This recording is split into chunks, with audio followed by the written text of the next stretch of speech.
Baru kalah penampakan. Albola YouTube. Ngomong terus turun. Ngomong dari wawancara kon. Ya koyo mangko ini lho.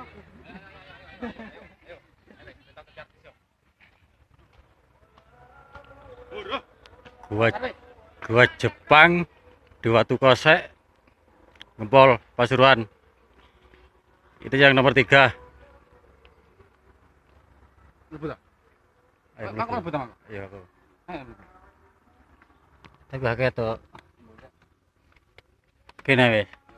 Inilah suasana gua Jepang yang berada di kawasan Watu Kosek, Gempol Pasuruan. Bekas peninggalan zaman penjajahan yang konon katanya dihuni oleh para penjajah ataupun para perampok zaman dulu. Memang baunya agak kurang enak, tapi sangat mengharukan ataupun sangat dahsyat. Dengan Bapak siapa? Saya Bapak Mukroni. Alamat Alamat Sumber Candi Sumber Tetek Belanjo, Gempol Pasuruan. asal mulanya bagaimana?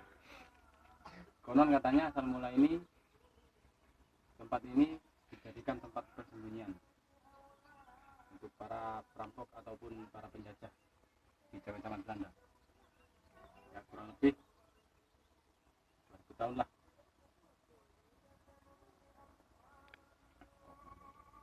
Ambu batang ya apa? Ya beginilah mas, bau-bau kotoran kelelawar. Karena kan ini sudah sangat lama yang tak dihuni. Baru-baru 3 bulan inilah baru ketemu adanya goa-goa yang bisa dinamakan gua Jepang. Oke, terima kasih. Ya sama-sama.